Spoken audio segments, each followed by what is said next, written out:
Hello friends, स्वागत है आप सभी का आपके अपने YouTube channel GK GS express पर। फ्रेंड्स, आइए देखते हैं एसएससी सीएचएसएल में पूछे जाने वाले टॉप हिस्ट्री के क्वेश्चन इस वीडियो में कवर करेंगे। आपका एग्ज़ाम बहुत जल्द ही होने वाला है, 24 मई से स्टार्ट है। तो आई होप ये वीडियो आप सभी के लिए यूज़फुल रहे। तो आइए स्टार्ट करते हैं। विश्व इतिहास की जानकारी, इससे रिलेटेड सारे क्वेश्चन इस वीडियो में कवर कराएंगे। तो आइए देखते हैं। पहला प्रश्न है, 100 चूहों की अपेक्षा एक शेर का शासन उत्तम है, यह किसने कहा था? तो ये कहा था वोल्टेयर ने। ये किसने कहा था? ये कहा था वोल्टेयर ने। अगला प्रश्न है, कानून की आत्मा की रचना किसने की है? तो ये रचना की है मॉन्टेस्क्यू ने। ये रचना जो है मॉन्टेस्क्यू ने की है।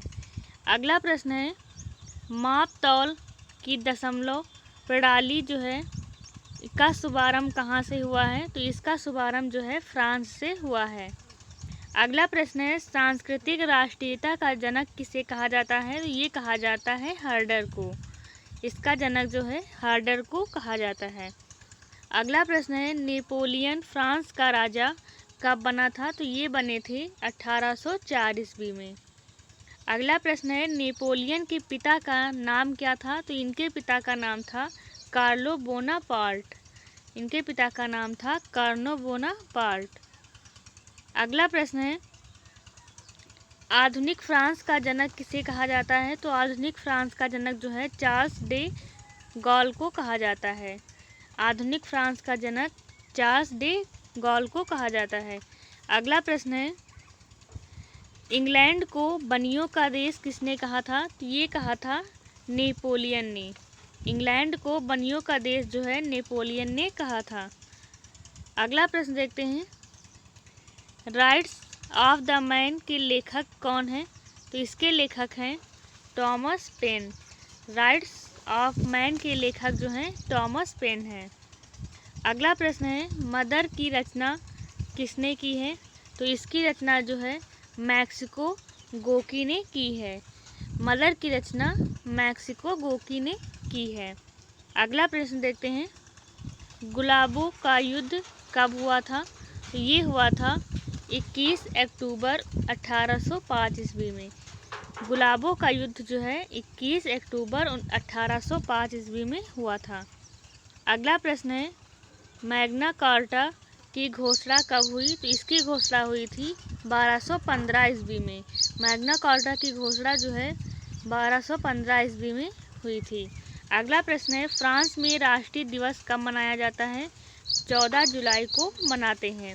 फ्रांस में राष्ट्रीय दिवस जो है 14 जुलाई को मनाया जाता है। अगला प्रश्न है, लुई 16वां को किस अपराध में फांसी दी गई? तो इन्हें जो है देशद्रोह के अपराध में फांसी दी गई थी। अगला प्रश्न देखते हैं, स्टेट्स जनरल के अधिवेशन का शुभारंभ कब हुआ था? ये हुआ था 5 मई 1789 में। इसका जो है अधिवेशन हुआ था 5 मई 1789 को। आगे देखते हैं, बैंक ऑफ फ्रांस की स्थापना किसने की थी? इसकी स्थापना नेपोलियन ने की थी। नेपोलियन के पतन का कारण क्या था? तो इनके पतन का कारण था रूस पर आक्रमण करना। इनके पतन का कारण था रूस पर आक्रमण करना। अगला प्रश्न है, लिटिल कॉर्पोरल किसे कहा जाता है? लिटिल कॉर्पोरल किसे कहा जाता है? तो ये भी नेपोलियन को कहा जाता है। लिटिल कॉर्पोरल जो है नेपोलियन को कहते हैं। अगला प्रश्न है, जर्मनी का सबसे शक्तिशाली राज्य कौन सा है था? तो ये था प्रसा। जर्मनी का सबसे शक्तिशाली राज्य कौन सा था? तो ये था प्रसा। बिस्मार्क को सबसे अधिक भय किससे था? इन्हें जो है फ्रांस से सबसे अधिक भय था। अगला प्रश्न देखते हैं, बिस्मार्क को किसने बाजीगर कहा था? तो ये जो है विलियम प्रथम थे जिन्होंने बिस्मार्क को बाजीगर कहा था। अगला प्रश्न है, हिटलर का जन्म कब और कहाँ हुआ था? तो इनका जन्म जो है 20 अप्रैल 1889 ईस्वी में ब्राउनाउ में हुआ था। हिटलर का जन्म जो है 20 अप्रैल 1889 ईस्वी में ब्राउनाउ में हुआ था। अगला प्रश्न है, national socialist German workers party का गठन कब व किसने किया? तो ये जो है 1920 ईस्वी में हिटलर ने किया था। आगे देखते हैं, national socialist German worker party को अन्य किस नाम से जाना जाता था? तो इन्हें जो है नाजी पार्टी के नाम से जानते थे। अगला प्रश्न है, हिटलर की आत्मकथा का नाम क्या है? इनकी आत्मकथा का नाम है मेरा संघर्ष माई स्ट्रगल। हिटलर की आत्मकथा का नाम था मेरा संघर्ष माई स्ट्रगल। अगला प्रश्न है, जर्मन सुरक्षा परिषद की स्थापना कब हुई? तो इसकी स्थापना जो है 4 अप्रैल 1933 ईस्वी में हुई थी। आगे देखते हैं, एक राष्ट्र एक नेता, यह नारा किसने दिया? तो यह नारा भी हिटलर ने दिया था। अगला प्रश्न है, हिटलर की विस्तारवादी नीति का शिकार सर्वप्रथम कौन सा राष्ट्र हुआ? तो ये है ऑस्ट्रेलिया राज्य जो है इनकी नीति का शिकार हुआ। अगला प्रश्न है, हिटलर की आत्मकथा कब की है? तो ये है 30 अप्रैल 1945 ईस्वी में ये प्रकाशित हुई।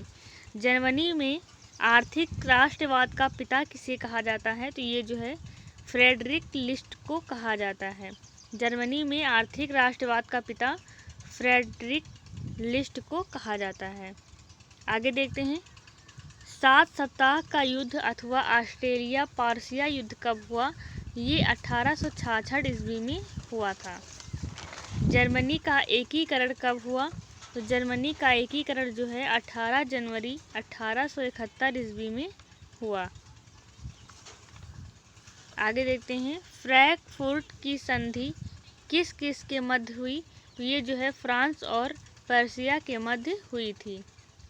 अगला प्रश्न है, फ्रैंकफर्ट की संधि कब हुई? तो इसकी संधि 10 मई 1871 ईस्वी में हुई थी। अगला प्रश्न है, चीन में गणतंत्र शासन पद्धति का जन्म कब हुआ? तो इसमें ये जो है 1911 ईस्वी में हुआ था। चीन के राष्ट्रपिता किसे कहा जाता है? तो ये सन यात सेन को कहा जाता है। चीन के राष्ट्रपिता सन यात सेन को कहा जाता है। अगला प्रश्न है, सन यात सेन की मृत्यु कब हुई थी? तो इनकी मृत्यु जो है 1925 ईस्वी को हुई थी। अगला प्रश्न है, चीन में गृह युद्ध कब शुरू हुआ? तो चीन में जो है गृह युद्ध अप्रैल 1927 ईस्वी में शुरू हुआ था। खुले द्वार की नीति का जनक किसे माना जाता है? तो ये जॉन हे को माना जाता है। अगला प्रश्न है, चीन में खुले द्वार की नीति का जनक किसे माना जाता है? तो ये जो है डेंग जियोपिंग को माना जाता है। एशिया का मरीज किसे कहा जाता है? एशिया का मरीज जो है चीन को कहते हैं। चीन में कम्युनिस्ट पार्टी की स्थापना कब हुई? ये 1921 ईस्वी में हुई थी। हुनान के विशाल किसान आंदोलन का नेतृत्व किसने किया? ये माओ त्से तुंग ने किया था। इनका नेतृत्व माओ त्से तुंग ने किया था। अगला प्रश्न है, चीन के जनवादी गणराज्य की स्थापना कहाँ थी? तो ये जो है हुनान में की गई। प्रथम विश्व युद्ध का प्रारंभ हुआ 28 जुलाई 1914 ईस्वी में।